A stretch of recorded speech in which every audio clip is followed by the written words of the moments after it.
Let's imagine that instead of having two charges, we just have one charge by itself sitting in a vacuum, sitting in space.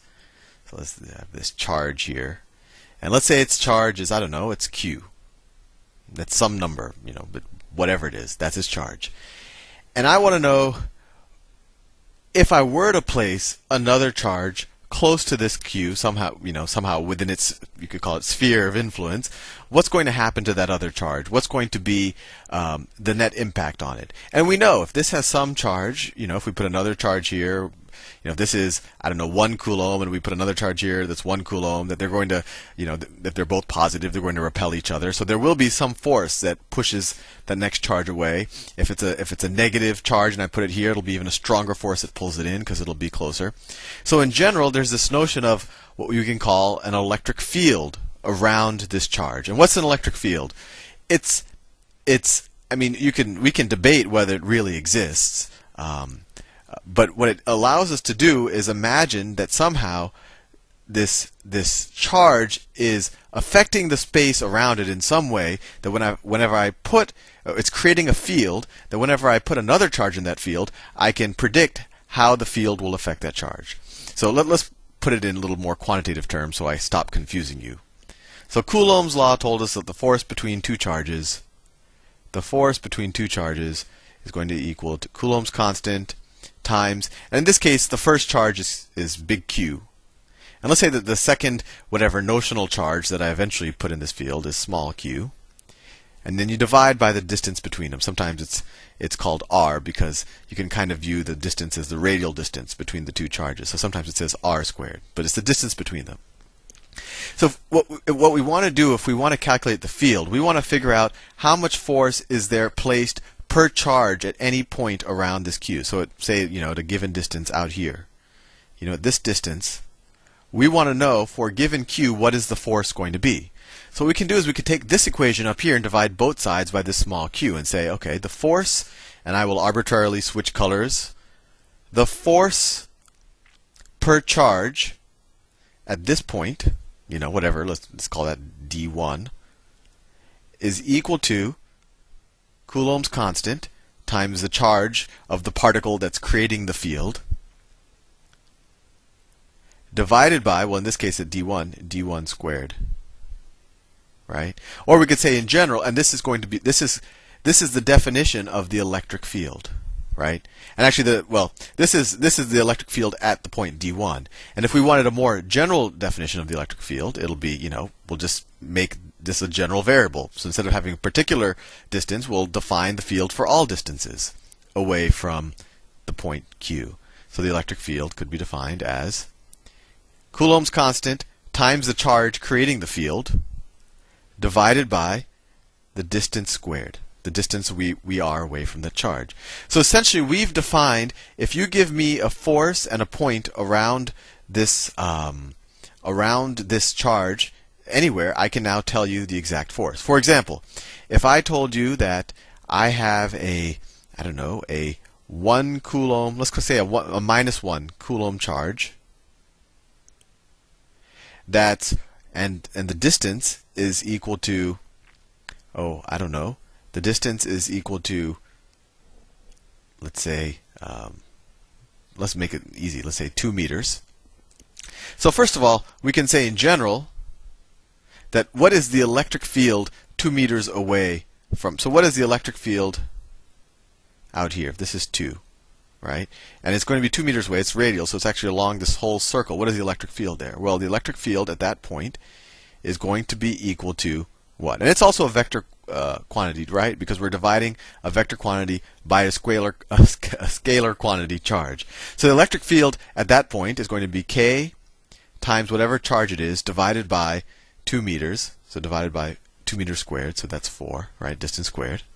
And so if I know the electric field at any given point, and then I say, well, what happens if I put a -1 coulomb charge there? All I have to do is say, well, the force is going to be equal to the charge that I place there times the electric field at that point, right? So in this case, we said the electric field at this point is equal to, and then the units for electric field are newtons per coulomb, and that makes sense, right? Because it's force divided by charge, so newtons per coulomb. So if we know that the electric charge, well, let me put some real numbers here. Let's say that this is, I don't know, it's going to be a really large number, but let's say this, let me pick a smaller number. Let's say this is 1 times 10 to the minus 6 coulombs, right?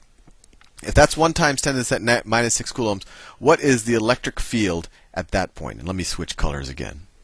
What's the electric field at that point? Well, the electric field at that point is going to be equal to Coulomb's constant, which is 9 times 10 to the ninth, times the charge generating the field, times 1 times 10 to the minus 6, it's coulombs. And then we are 2 meters away, so 2 squared. So that equals, let's see, 9 times 10 to the third divided by 4. So I don't know, what is that? 2.5 times 10 to the third, or 2,500. 2,500 newtons per coulomb.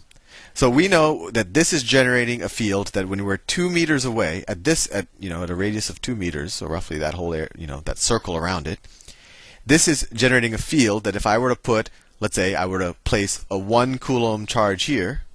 Let's say if I place a 1 coulomb charge, the force exerted on that 1 coulomb charge is going to be equal to 1 coulomb times the electric field, times 2,500 newtons per coulomb.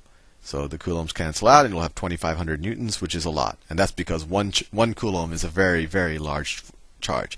And then a question you should ask yourself: if this is 1 times 10 to the negative 6 coulomb, this is 1 coulomb, in which direction will the force be?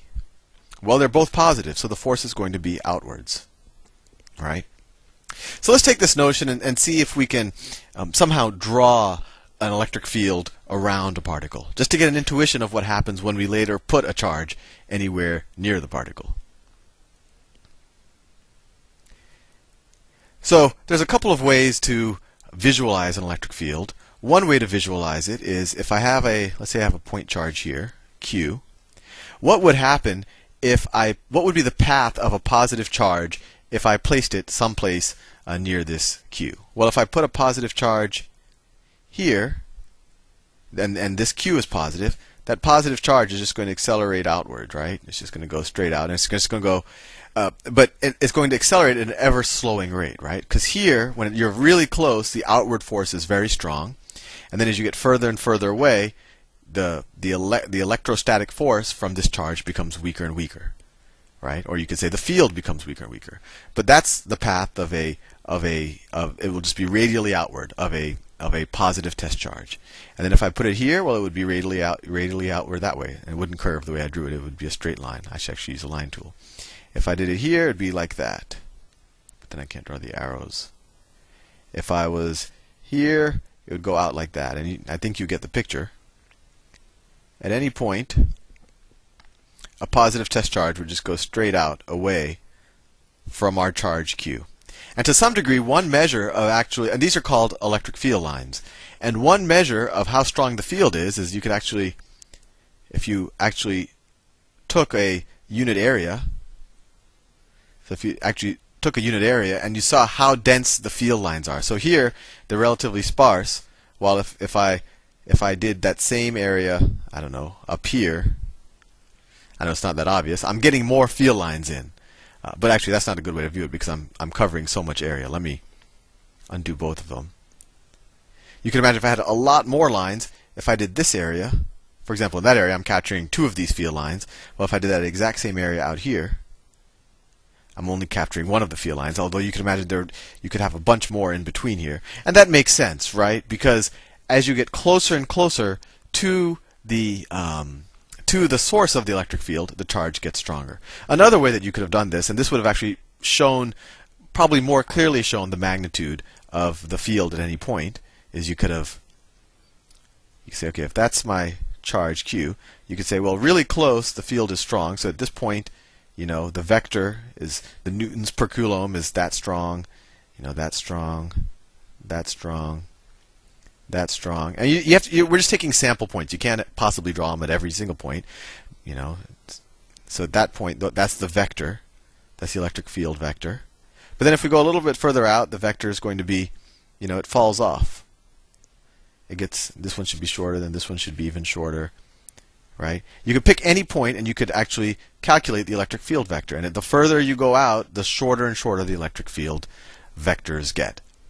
And so in general, there's all sorts of things you can draw the electric fields for. If we had let's say that this is a positive charge and that this is a negative charge. Let me switch colors so I don't have to erase things. If I had to draw the path of a positive test charge, it would go out radially from this charge, right? But then as it goes out, it'll start being attracted to this one, the closer it gets to the negative, and then it'll curve in to the negative charge, right? And these arrows go like this. And if I went from here, the positive one will be repelled really strong, really strong. It'll accelerate fast, and its rate of acceleration will slow down. But then as it gets closer to the negative one, it'll speed up again, and then that would be its path. And similarly, if there was a positive test charge here, its path would be like that, right? If there was here, its path would be like that. If it was here, its path would be like that. If it was there, maybe its path is like that. And at some point, its path might just, never get to that pot. This out here might just go straight out that way. I mean, at some point, right? I mean, that one would just go straight out. And here, the field lines would just come in, right? A positive test charge would just be naturally attracted to that negative charge. So that's in general what electric field lines show. And we could use our little area method and see that over here, if we picked a given area, the electric field is much weaker than if we picked that same area right here. We're getting more field lines in than we do right there. So that hopefully gives you a little sense for what an electric field is. It's really just a way of visualizing what the impact would be on a test charge if you bring it close to another charge. And hopefully you know a little bit about Coulomb's constant. And let's just do a very simple, I'm getting this out of the AP Physics book, but they say, let's do a little simple problem. Calculate the static electric force between a 6 times 10 to the negative 6 Coulomb charge. So 6 times... Oh, no, that's not on electric field. Oh, here it says. What is the force acting on an electron placed in an external electric field where the electric field is, they're saying it is 100 newtons per coulomb at that point, wherever the electron is. So the force on that, the force is, in general, is just going to be the charge times the electric field. And they said it's an electron. So what's the charge of an electron? Well, we know it's negative. And then in the first video, we learned that its charge is 1.6 times 10 to the negative 19th coulombs, 10 to the negative 19th coulombs, times 100 newtons per coulomb. The coulombs cancel out. And this is 10 squared, right? This is 10 to the positive 2. So it'll be 10 to minus 19 times 10 to the positive 2. The force will be minus 1.6 times 10 to the minus 17 newtons. So the problems are pretty simple. I think the more important thing with electric fields is to really understand intuitively what's going on and kind of where the strength, how it's stronger near the point charges and how it gets weaker as it goes away, and what the field lines depict and how they can be used to at least approximate the strength of the field. I will see you in the next video.